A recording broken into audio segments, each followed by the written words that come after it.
ಈ ನವರಾತ್ರಿಯ ಶುಭ ಸಂದರ್ಭದಲ್ಲಿ ಲೋಕಸ್ವಾಮಿಯ ಮಹಿಮೆಯನ್ನ ತಿಳಿಯೋಣಂತ. ಪರೀಕ್ಷಿತ ಮಹಾರಾಜ ಶಮೀಕ ಋಷಿಗಳ ಆಶ್ರಮಕ್ಕೆ ಹೋಗಿರ್ತಾರ. ಹೋದಾಗ ಅವರಿಗೆ ಬಹಳ ನೀರಡಿಕೆ ಆಗ್ಬಿಟ್ಟಿರ್ತದ. ಅವಾಗ ಶಮೀಕ ಋಷಿಗಳು ಧ್ಯಾನ ಮಗ್ನರಾಗಿರ್ತಾರ. ಅವಾಗ ಪರೀಕ್ಷಿತ ಮಹಾರಾಜರು ಏನು ಮಾತಾಡಿದ್ರು ಅವ್ರಿಗೆ ಕೇಳಿಸ್ತಿರೋದಿಲ್ಲ. ಹಿಂಗಿದ್ದಾಗ ಆ ಪರೀಕ್ಷಿತ ಮಹಾರಾಜರಿಗೆ ಸಿಟ್ಟು ಬಂದ್ಬಿಡ್ತದ. ಸಿಟ್ಟು ಬಂದಾಗ ಪರೀಕ್ಷಿತ ಮಹಾರಾಜ ಏನು ಮಾಡ್ತಾನಂದ್ರೆ ಶಮೀಕ ಋಷಿಗಳ ಕೊರಳದಾಗ ಒಂದು ಸತ್ತಂತಹ ಹಾವನ್ನು ಹಾಕಿ ತನ್ನ ರಾಜ್ಯಕ್ಕೆ ಅಲ್ಲಿಂದ ಹೋಗ್ಬಿಡ್ತಾನ. ಅದನ್ನು ಶಮೀಕ ಋಷಿಗಳ ಮಕ್ಕಳಾದಂತಹ ಶೃಂಗಿಗಳು ನೋಡ್ಬಿಡ್ತಾರೆ. ಅದನ್ನು ನೋಡಿದಾಗ 7 ದಿವಸದಾಗ ತಕ್ಷಕ ಬಂದು ನಿನ್ನನ್ನು ಕಚ್ಚಲಿ ಅಂತ ಹೇಳಿ ಆ ಪರೀಕ್ಷಿತ ಮಹಾರಾಜರಿಗೆ ಶಾಪವನ್ನು ಶೃಂಗಿಗಳು ಕೊಟ್ಬಿಡ್ತಾರೆ.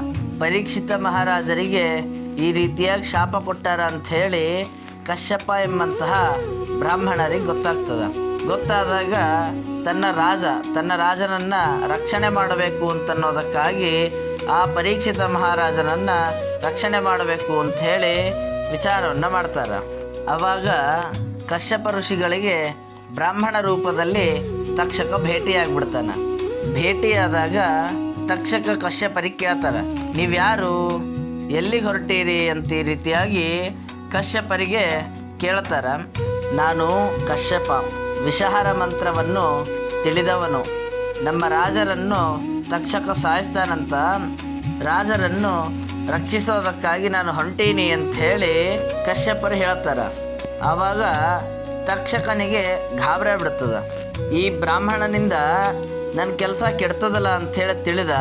ಆಮೇಲೆ ಕಶ್ಯಪರಿಗೆ ಹೇಳ್ತಾನ, ಆ ತಕ್ಷಕ ಬೇರೆ ಯಾರೂ ಅಲ್ಲ, ನಾನೇ ಅಂಥೇಳಿ ಎದುರಿಗಿರುವಂತಹ ದೊಡ್ಡದಾದಂತಹ ವೃಕ್ಷವನ್ನು ಕಚ್ತಾನ. ತಕ್ಷಣದಲ್ಲೇ ಆ ದೊಡ್ಡ ವೃಕ್ಷ ಏನಿರ್ತದಲ್ಲ, ಆ ದೊಡ್ಡ ವೃಕ್ಷ ಸುಟ್ಟು ಬೂದಿ ಆಗ್ಬಿಡ್ತದ. ಆಗ ಕಶ್ಯಪರು ಏನು ಮಾಡ್ತಾರಂತಂದ್ರೆ ತಮ್ಮ ಕಮಂಡಲುವಿನಲ್ಲಿರುವಂತಹ ನೀರನ್ನು ಅಭಿಮಂತ್ರಿಸಿ ಆ ಬೂದಿಗೆ ಪ್ರೋಕ್ಷಣೆಯನ್ನು ಮಾಡ್ತಾರೆ. ಈ ರೀತಿಯಾಗಿ ಪ್ರೋಕ್ಷಣೆ ಮಾಡಿದಾಗ ಆ ಭಸ್ಮವಾಗಿರುವಂತಹ ವೃಕ್ಷ ಮತ್ತೆ ಹೇಗಿತ್ತೋ ಮತ್ತೆ ಹಾಗೆ ಆಗ್ಬಿಡ್ತದ ಆ ವೃಕ್ಷ. ಅವಾಗ ತಕ್ಷಕನಿಗೆ ಇನ್ನಷ್ಟು ಭಯ ಆಗ್ಬಿಡ್ತದ. ಅವಾಗ ಕಶ್ಯಪರಿಗೆ ಹೇಳ್ತಾರೆ, ಕಶ್ಯಪರೇ, ನಾನು ನಿಮ್ಗೆ ಹಣವನ್ನು ಕೊಡ್ತೀನಿ, ನೀವಲ್ಲಿಗೆ ಬರಬೇಡ್ರಿ ಅಂತ ಹೇಳಿ ಹೇಳ್ತಾರೆ. ಅವಾಗ ಆದ್ರೆ ಕಶ್ಯಪರು ಮೊದಲಿಗೆ ಒಪ್ಪೋದಿಲ್ಲ.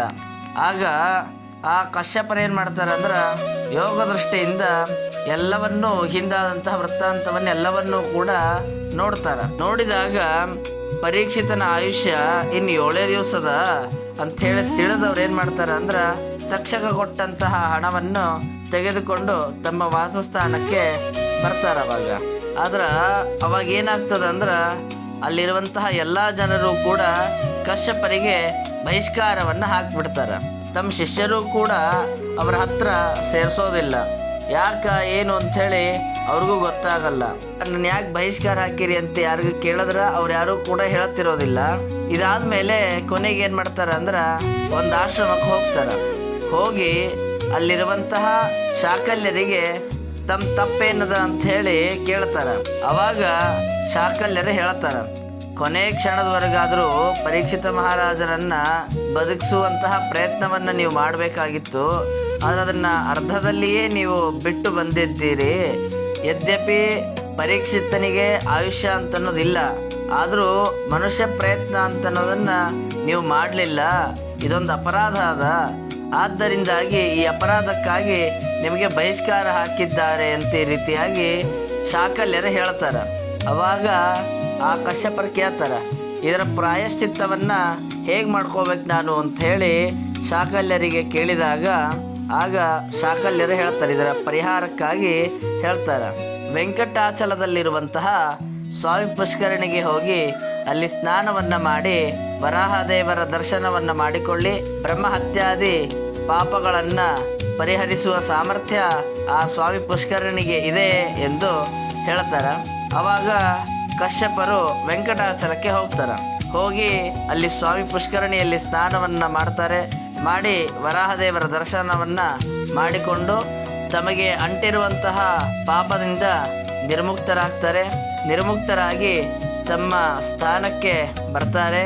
ಎಲ್ಲ ಜನರು ಕೂಡ ಮತ್ತೆ ಕಶ್ಯಪರನ್ನ ಪೂಜಿಸಿ ಎಲ್ಲರಿಂದಲೂ ಕೂಡ ಮನ್ನಣೆಯನ್ನು ಪಡೀತಾ ಸುಖವಾಗಿ ಇರ್ತಾರೆ.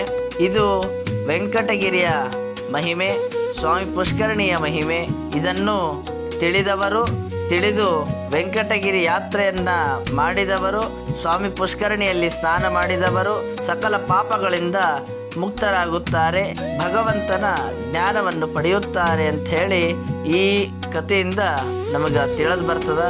ಅದೇ ರೀತಿಯಾಗಿ ಈ ನವರಾತ್ರಿಯ ಶುಭ ಸಂದರ್ಭದಲ್ಲಿ ಒಂದು ದಿನವಾದರೂ ತಿರುಪತಿಗೆ ಹೋಗಿ ಆ ತಿರುಪತಿಯಲ್ಲಿ ಸ್ವಾಮಿ ಪುಷ್ಕರಣಿಯ ಸ್ನಾನವನ್ನು ಮಾಡಿ ದೇವರ ದರ್ಶನವನ್ನು ಮಾಡಿಕೊಳ್ಳೋಣ. ಇದಾಗದಿದ್ದರೂ ಕೂಡ ಈ ಮನೆಯಲ್ಲಿಯೇ ಆ ಎಲ್ಲ ಸ್ವಾಮಿ ಪುಷ್ಕರಣಿಯ ಸನ್ನಿಧಾನ ಇದೆ ಅಂತ ತಿಳಿದು ಸ್ನಾನವನ್ನು ಮಾಡಿ ದೇವರ ದರ್ಶನವನ್ನು ಮಾಡಿಕೊಂಡು ಪಾಪಗಳಿಂದ ಮುಕ್ತರಾಗೋಣ ಅಂತ ಹೇಳ್ತಾ ಶ್ರೀಕೃಷ್ಣಾರ್ಪಣಮಸ್ತು.